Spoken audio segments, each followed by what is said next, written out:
ವೀಕ್ಷಕರೇ ನಮಸ್ತೆ. ರಾಮನಗರದ ಜಾತ್ರಾ ಮಹೋತ್ಸವದಲ್ಲಿ ಗಿಲ್ಲಿಗೆ ಏನಾಯಿತು ಅಂತ ನಮ್ಮ ಕೋಳಿ ಮರಿನ ತೋರಿಸ್ತಾ ಹೇಳ್ತಾ ಹೋಗ್ತೀನಿ. ಬನ್ನಿ, ಪೂರ್ತಿ ವಿಡಿಯೋ ನೋಡಿ, ಯಾರು ಸ್ಕಿಪ್ ಮಾಡಿದೆ. ವೀಕ್ಷಕರೇ ನಮಸ್ತೆ. ನಮಗೆಲ್ಲ ಗೊತ್ತು ಬಿಗ್ ಬಾಸ್ನಲ್ಲಿ ಅಂದರೆ ಸೀಸನ್ 12ರ ಬಿಗ್ ಬಾಸ್ ಯಾವ ರೀತಿಯ ಕ್ರೇಜನ್ನು ಹೊಂದಿತ್ತು ಅಂತ. ಕಾರಣ ನಮಗೆಲ್ಲ ಗೊತ್ತೇ ಇದೆ. ಅದರಲ್ಲಿ ಗಿಲ್ಲಿಗೂ ಹಾಗೆ ಅಶ್ವಿನಿಯವ್ರಿಗೂ ಇದ್ದಂತಹ ಜುಗಲ್ಬಂದಿ ಯಾವ ರೇಂಜ್ನಲ್ಲಿ ವೈರಲ್ ಆಯಿತು ಅಂತ ಅಂದರೆ, ಈ ಬಿಗ್ ಬಾಸ್ ಯಾವಾಗಲೂ ಸಹ ಸೀಸನ್ ನಡೆದೇ ಇಲ್ವೇನೋ, ಇವಾಗಲೇ ಏನೋ ಈ ಸೀಸನ್ ನಡೀತಾ ಇರೋದು ಅನ್ನುವಂತಹ ರೀತಿಯಲ್ಲಿ ಬಿಗ್ ಬಾಸ್ ನಡೀತಾ ಹೋಯಿತು. ಹಾಗೆ ನೋಡಿ ವೀಕ್ಷಕರೇ, ನಾನೀಗ ತೋರಿಸ್ತಾ ಇದ್ದೀನಲ್ಲ ಈ ಕೋಳಿ, ಇದು ಬಂದು ನಾಟಿ ಕೋಳಿ. ಅಂದರೆ ನೀವು ಕೆಲವ್ರು ಅನ್ಕೊಬೋದು ಇದು ಫುಲ್ ಕಪ್ಪಿದೆ. ಈ ಫುಲ್ ಕಪ್ಪಿರೋದನ್ನು ನೋಡಿ ಮೇ ಬಿ ಏನಾದರೂ ಇದು ಕಡಕ್ನಾಥ ಅಂತ ಒಂದು ಬರುತ್ತೆ ನೋಡ್ರಿ, ಕಪ್ಪಿರೋವಂಥದ್ದು. ಅದ್ರ ಬ್ಲಡ್ಡು ಸಹ ಬ್ಲ್ಯಾಕ್ ಇರುತ್ತೆ, ಅದರ ಮಾಂಸನೂ ಸಹ ಬ್ಲ್ಯಾಕ್ ಇರುತ್ತೆ. ಆ ಥರ ಅಂದ್ಕೊಂಬಿಡಿ. ಇದು ನಾರ್ಮಲ್ ನಾಟಿ ಕೋಳಿ ಅಷ್ಟೇ. ಇವು ತುಂಬಾ ಸ್ಟ್ರಾಂಗ್ ಇರ್ತವೆ. ನಮ್ಮ ನಾಯಿ ಇದ್ರ ಹತ್ರ ಹೋಗ್ತಿದೆ ಅಂತ ತುಂಬ ಕಿರಿಸ್ತಾ ಇದೆ. ಓಕೆ, ಅದು ಬಿಡಿ. ಇನ್ನೊಂದೇನು ಅಂತಂದರೆ ವೀಕ್ಷಕರೇ, ರಾಮನಗರದಲ್ಲಿ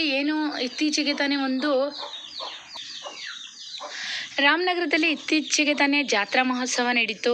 ಅಲ್ಲಿ ಡಿ.ಕೆ. ಶಿವಕುಮಾರ್ ಅವರಾಗಿರ್ಬೋದು, ಹಾಗೆ ಅನೇಕ ಸಿನಿಮಾ ತಾರೆಯರು, ಫಿಲ್ಮ್ ಆ್ಯಕ್ಟರ್ಸ್ಗಳು, ಜೊತೆಗೆ ಒಂದಷ್ಟು ಜನ ಪೊಲಿಟಿಷಿಯನ್ಸ್ಗಳು, ಡಿ.ಕೆ. ಶಿವಕುಮಾರಿಂದ ಹಿಡಿದು ಒಂದಷ್ಟು ನಟಿಯರಾಗಿರ್ಬೋದು, ಅನೇಕರಲ್ಲಿ ಭಾಗವಹಿಸಿದ್ರು.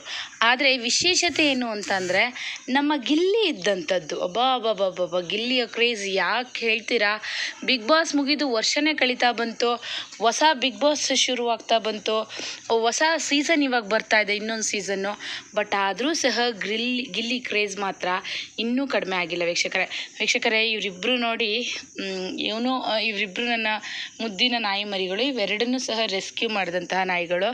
ಈಗ ನಾನು ಯಾವಾಗಾದರೂ ಮನೇಲಿರುವಾಗ ಇವುಗಳ ಜೊತೆ ತುಂಬ ಸಮಯನ ಕಳೆಯೋದಕ್ಕೆ ಇಷ್ಟಪಡ್ತೀನಿ. ಇವುಗಳು ನನ್ನನ್ನು ಮುದ್ದಾಡ್ತಿದ್ದಾವೆ. ಅಂದರೆ ಜೊತೇಲಿ ಬಂದು ಹತ್ತಿರ ಒಂದು ಈ ಥರ ಕೂರ್ತವೆ. ಇವನಿಗೆ ಯಾವಾಗಲೂ ಹುಷಾರಿರಲ್ಲ. ಇಲ್ಲಿ ನೋಡಿ, ಈ ಕಣ್ಣು ಗಾಯ ಮಾಡ್ಕೊಂಡಿದ್ದೇನೆ. ಇವನ ಬಗ್ಗೆ ತುಂಬ ಸಲ ವಿಡಿಯೋ ಮಾಡಿದ್ದೀನಿ ನಾನು. ಆಯಿತು, ಅದು ಬಿಡಿ. ಇವಳು ನೋಡ್ರಿ, ಇವಳು ಒಂದು 10ರಿಂದ 12 ಸಲ ಮರಿ ಹಾಕಿದ್ದಾಳೆ. ಇವಳು ಮರಿಗಳನ್ನ ಸಾಕೋದು ನಾನೇ. ಮರಿಗಳನ್ನ ಸಾಕೋದು. ಇವಳ ಹೆಸರು ರಾಣಿ, ಕಪ್ಪು ರಾಣಿ ಇವಳು. ವೀಕ್ಷಕರೇ, ಹಾಗೆ ಗಿಲ್ಲಿ ಬಗ್ಗೆ ಹೇಳ್ತಾ ಇದ್ದೆ. ಗಿಲ್ಲಿಯ ಒಂದು ಕ್ರೇಜ್ ಯಾವ ರೀತಿ ಇದೆ ಅಂತಂದರೆ, ಆತ ಸ್ಟೇಜ್ ಮೇಲೆ ಹತ್ತಿದ್ರೆ ಸಾಕು, ಇನ್ನೂ ಸಹ ಗಿಲ್ಲಿ ಅಂತ ಹೇಳಿ ಕೂಗೋದನ್ನು ಬಿಟ್ಟಿಲ್ಲ. ಅಷ್ಟು ಗಿಲ್ಲಿಯ ಅಭಿಮಾನಿಗಳು ಗಿಲ್ಲಿಗೋಸ್ಕರ ಕೂಗಾಡ್ತಾ ಇದ್ರು. ಯಾರೋ ಒಬ್ಬ ಅಭಿಮಾನಿ ಬಂದು ಗಿಲ್ಲಿ ಕಾಲನ್ನೇ ಇಟ್ಕೊಂಡ್ಬಿಟ್ರು, ನಾನು ನಿಮ್ಮ ಅಭಿಮಾನಿ ಅಣ್ಣ, ನಿಮ್ಮನ್ನು ನೋಡ್ತೀನಿ ಅಂತ. ಅದೇನೇ ಇರಲಿ, ಒಬ್ಬ ಬಿಗ್ ಬಾಸ್ನಲ್ಲಿ ಮಿಂಚಿದಂತಹ ಒಬ್ಬ ವ್ಯಕ್ತಿ ಒಂದಷ್ಟು ಸಿನಿಮಾಗಳನ್ನು ಕೈಲಿಟ್ಕೊಂಡು, ಒಂದಷ್ಟು ಪ್ರೋಗ್ರಾಮ್ಗಳನ್ನು ಭಾಗಿಯಾಗ್ತಾ ಇಷ್ಟೊಂದು ಅಭಿಮಾನಿಗಳನ್ನು ಗಳಿಸಿರುವಂಥದ್ದು ತುಂಬಾ ಸ್ಪೆಷಲ್ ಅಂತ ಹೇಳ್ಬೋದು ವೀಕ್ಷಕರೇ. ಯಾಕಂದರೆ ಇದು ಸಾಮಾನ್ಯವಾಗಿ ಎಲ್ಲರಿಗೂ ಸಹ ಒಲಿಯೋದಿಲ್ಲ.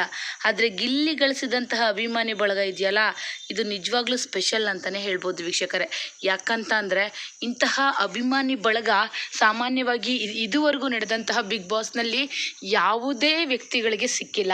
ಈವನ್ ಬರೀ ಕನ್ನಡದಲ್ಲಿ ಮಾತ್ರ ಅಲ್ಲ, ಬೇರೆ ಭಾಷೆಗಳಲ್ಲಿ ನಡೆದಂತಹ ಬಿಗ್ ಬಾಸ್ಗಳಲ್ಲೂ ಸಹ ಇಷ್ಟೊಂದು ಅಭಿಮಾನಿಗಳು ಯಾವ ಒಂದು ಕಂಟೆಸ್ಟೆಂಟ್ಸ್ಗಳಿಗೂ ಸಹ ಸಿಕ್ಕಲಿಲ್ಲ. ಆದರೆ ನಮ್ಮ ಗಿಲ್ಲಿ ಅದೃಷ್ಟನೋ, ಆತನ ನಿಜವಾದ ಒಂದಷ್ಟು ಕಲೆ ಇರ್ಬೋದು, ಅಥವಾ ಅವನಿಗಿದ್ದಂತಹ ಒಂದಷ್ಟು ಒಳ್ಳೆ ಗುಣಗಳಿರ್ಬೋದು, ಇಷ್ಟೊಂದು ಅಭಿಮಾನಿಗಳು ಗಳಿಸೋದಕ್ಕೆ ಸಾಧ್ಯ ಆಯಿತು ಅಂತ ಇರ್ಬೋದು.